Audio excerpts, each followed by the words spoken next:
ഗുരുവായൂരിന്റെ വികസന കാര്യങ്ങളിൽ സുരേഷ് ഗോപി എംപിയുടെ സാന്നിധ്യം ചൂണ്ടിക്കാട്ടി ഡിവൈഎഫ്ഐ പ്രതിഷേധ സംഗമം സംഘടിപ്പിച്ചു. ഗുരുവായൂർ റെയിൽവേയുടെ വികസനത്തിൽ എംപി ഇടപെടുന്നില്ലെന്ന് ഡിവൈഎഫ്ഐ ചൂണ്ടിക്കാട്ടി. വടക്കോട്ടുള്ള പാത നിർമ്മാണം ആരംഭിക്കുക, റദ്ദാക്കിയ പാസഞ്ചർ പുനഃസ്ഥാപിക്കുക, സ്റ്റേഷൻ വികസനം പൂർത്തീകരിക്കുക, അന്യായമായ പാർക്കിംഗ് ഫീസ് വർധന പിൻവലിക്കുക എന്നീ ആവശ്യങ്ങൾ ഉന്നയിച്ചായിരുന്നു പ്രതിഷേധം. ഗുരുവായൂരിന്റെ വികസനത്തിന് കേന്ദ്ര സർക്കാർ പ്രത്യേക പാക്കേജ് അനുവദിക്കണമെന്നും ആവശ്യപ്പെട്ടു. ഡിവൈഎഫ്ഐ കേന്ദ്ര കമ്മിറ്റി അംഗം ജേക്ക് സി തോമസ് സംഗമം ഉദ്ഘാടനം ചെയ്തു. അത് റെയിൽവേ മുതൽ ജനജീവിത സംബന്ധമായ ഏത് മേഖലയിലുമുണ്ട്.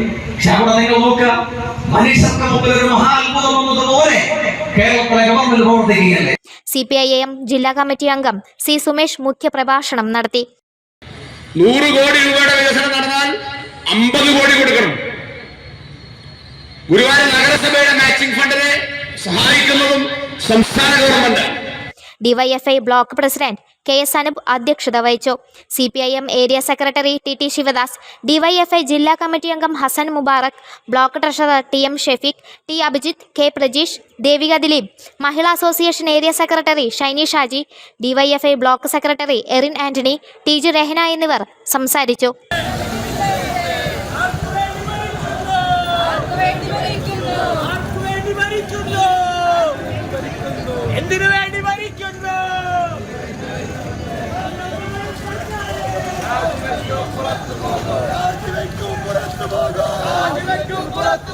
ഇൻകുലാബ് സിന്ദാബാദ്.